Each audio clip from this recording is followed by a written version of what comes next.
American Dream. Disposant chaîne Investment Group. Rêve américain pour la Kosomba Lopango aux États-Unis. Plus précisément la ville où y a Dallas. Aujourd'hui c'est possible. Pays moi pendant 30 ans. Ne vous trompez pas l'adresse. Disposant chaîne Investment Group.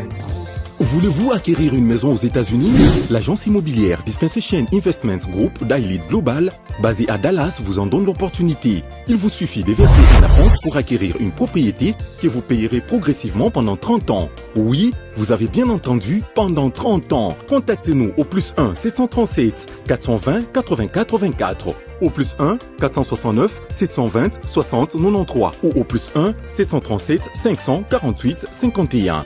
Dispensation Investment Group, investissez dans votre avenir avec l'immobilier aux États-Unis dès aujourd'hui. Oh ma papa, ton maman Lopango. Rêve américain. Venez nous contacter. Rêve américain. Bonjour, bonsoir, ça dépend de lequel vous nous suivez. Merci pour la confiance, Bandeko. Merci, Bandeko. Partout, beaucoup d'andabiso et c'est vraiment ma casse comme on a qui va congolais. Botiki misala nabino, botiki ma mieux sobo sala, pour l'andabiso, pour payer sa biso confiance. Pour comprendre ma cambo de kanambo canabiso. Pour monique et tozongi si tenu. C'est pas pour na kosakana, tout pour na kosala show, tout pour comédie. C'est parce que na pour ça na passer message quoi c'est bien que tout zonga na situation moko semblable na année passée. Pendant que vous vous rappellerez que dans mois, il y a 11e mois et année passée, tout l'attaque tenu. Pourquoi? Parce que le Rwanda abandaka attaque, abandaka provocation. Et biso pengulungulu to répondaka et sans sagesse. Tu répondras à l'attaque à Rwanda sans discernement. Et bah, se comporter, et cette fois-ci, ils ont encore recommencé. Bah, et puis qu'on vient de signer l'accord de Doha et l'accord des États-Unis, de Washington. Et on a signé entre Tshisekedi et Kagame d'ici le 6 décembre. Ils ont déjà programmé la Maison Blanche. Et Lelo Kagame a bimi la conférence de presse. Abandi sous provocation. Vous vous rappellerez que à la veille, il y a signature, il y a accord de Luanda entre RDC et Angola. Et ça l'a rappelé qu'en novembre, ok décembre, fin novembre, ok décembre, le Rwanda a signé. Et Kagame pas abimaka à salaka sortie médiatique, à Finga Tshisekedi, d'être des idiots. Abi, je sais reconnaître un idiot quand je le vois. Et bisobeto mema maka réponse mobulu toziba armement nyonso to memi na Goma to saliba mouvement des troupes to yebindere nini esukela kibiso. Et les Rwandais répètent encore la même chose. À l'approche, il y a accord. Bandeko, ba Rwandais va répéter même chose à l'approche, il y a accord, il y a Washington. Parce que ba yebi que la seule façon Tokoti ko sala en sorte que to signé to paraffé na bango te ezali que va créer des ordres. Après nasé à des ordres wana Congola bima makana émotion. Congola ko bimisa bitumba, Congola ko bima mana émotion ba o signé te. T'as la stratégie bandi. Mais là on va rendre ba bossa les années. Ezali que toza déjà na maele. Toza déjà na expérience y année passée. Expérience y année passée on va rendre ba dribla kabiso. Est-ce que cette année, tu as sous dribblé. Question en retour. Pourquoi nous avons makambo bandeko? Lelo, Paul Kagame a sali sortie médiatique. La sortie médiatique, il y a Paul Kagame na moi, na retenir makambo belé a sali sortie médiatique il y a 3 heures du temps. Na quand il y a 3 heures, Rwanda a abordé ma question à Rwanda qui, où est-ce que la Rwanda 30 minutes, 2h30, il ne parlait que du Congo. En parlant du Congo, a passé ce message moi indirectement. Abi, si j'étais Moutobadaï ko na contrôle ya Goma, so ba ko senga nga Goma, na ko répondre Boilanda, na traduire pepo na bino na français. Si j'étais celui qui contrôle Goma et que tu viens me dire que tu veux utiliser Goma, je te dirais très bien, pas de problème. Mais voici mes conditions. Goma fait partie des problèmes que j'ai avec le gouvernement.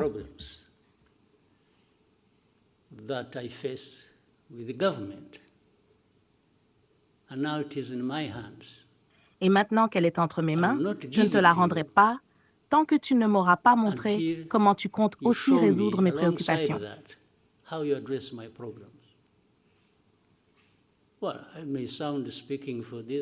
Je peux donner l'impression de parler en leur faveur, mais je suis simplement en train de raisonner. Si j'étais celui qui a le contrôle et que tu viens me dire que tu veux Goma, ou Kavumu, ou Bukavu, ou même tout l'Est du Congo, d'accord, ça ne me dérangerait pas. Mais cela ne se ferait qu'à condition que tu prennes aussi en compte mes problèmes. Tu comprends? Oyoki. Abi na koloba, ok, olingi Goma, naza prêt à ozong c'est la yo Goma. Naza prêt à ozong c'est lo Bukavu. Naza prêt à ozong c'est la yo Kavumu.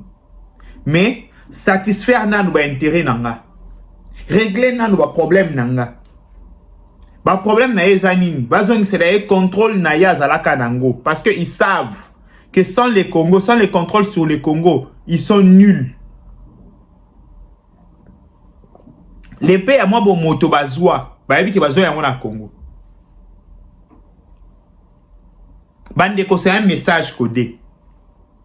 C'est un message à otinde la ba Congolais. C'est un message à otinde la Tshisekedi. Que soko lingi Congo, olingi récupérer deux villes na yo, zongi c'est la biso ba intérêt na biso. Et en ce moment, na osenga sagesse oyo l'attaque le président de la République na prise ya Goma. Na biboy na osenga sagesse oyo l'attaque le président de la République na prise ya Goma na Bukavu. Au moment où biso ba auto banda ko yebisa ekende ko bunda Matisa Minduki. Soki ako metakerera landaka ba biso oyo. Mais ero bandeko to leli na président na Congo. Bazongi si biso na bombo à 18 ans. Président Saelaka sagesse. Et talandenga maintenir situation. A commis ça va rendre Bilobela. Sagesse wane là ta président en ce moment. A gérer Kagame na sagesse nyonso. A cédé te na provocation à Paul Kagame. To yebi ke za provocation. To yebi ke baza coincé ba bandi provocation loko la basala quand on a 2024. To kometa ke rire to sedaka. Mais en ce moment, na maturité nyonso to komi nango. Koyeba nyonso to yebi situation. Est-ce qu'il faut te céder les sous? Question. Bandeko kaka yete Kagame te supplétif na epe nanga lobaki. Nanga lui il est plus basé sur le fédéralisme, l'état fédéral. Alobi que ba obanga te. Ba olite pour na état fédéral. Du genre ba ça la fédération ya Kivu. Landa nanga. Notre terrain commun c'est le Congo. La République démocratique du Congo, que nous appelons encore République démocratique du Congo par conformisme. Mais nous, dans notre logique, nous n'avons pas peur pour aller à Naïvacha.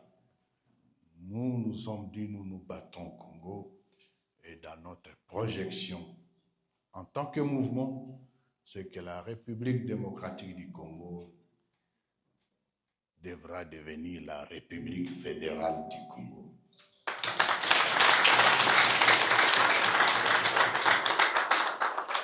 Et nous n'avons pas peur pour le dire.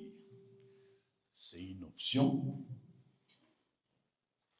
c'est une vision, car nous disons le Congo étant notre premier intérêt, mais le vrai intérêt, c'est le Congolais pris individuellement, où qu'il se trouve.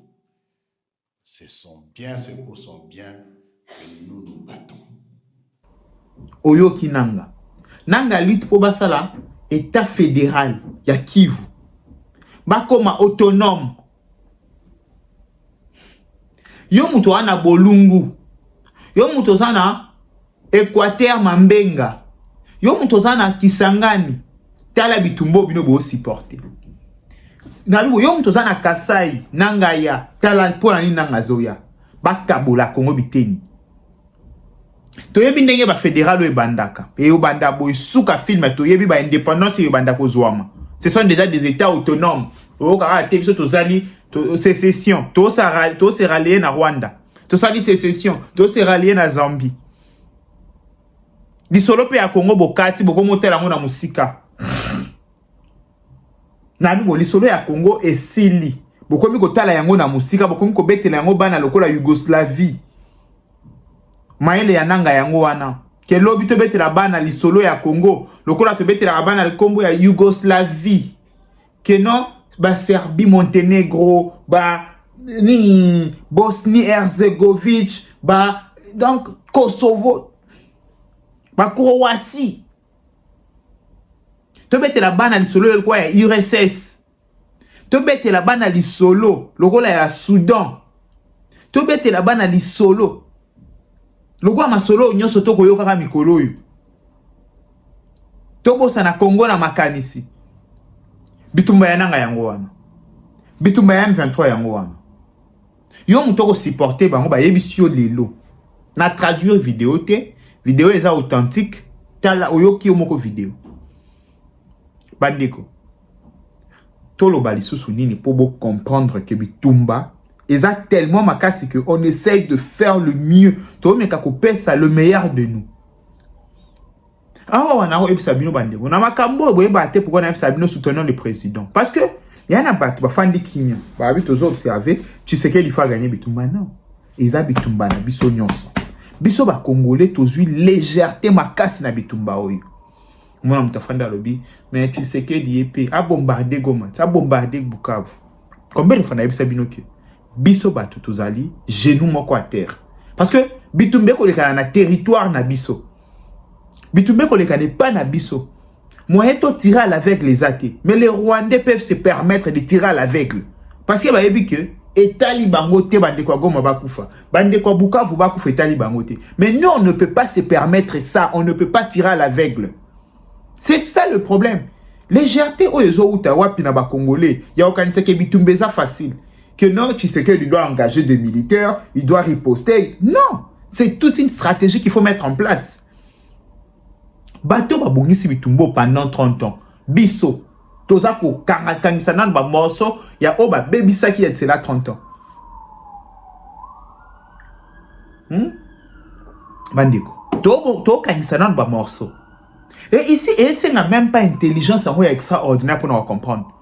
Et c'est que tous ont conscience de comprendre que le problème est tellement monene, to tambola likolo ya maki. So to commettre erreur to passe la maki de Congo. Et la stratégie mise en place par le président de la République, ezali oyo na benga mikolo stratégie moko payant ezako futa. Oui, ezali stratégie moko payant. Et travaillons dur. Que stratégie est que tina souka. Bon, on peut s'en avoir raison. Il y a d'autres secrets qu'on ne peut pas dévoiler ici. Ezali, bah, secret d'État. Mais, ezali stratégie payant. Changoka na mutu na yo, ezali stratégie payant. Souka bon moun ndenge futa. C'est comme ça que nous pouvons se battre pour la République. Question mususu bandeko, likamba communication. Bandeko, na ebité likamba ba moyen oyoyo. Moyen.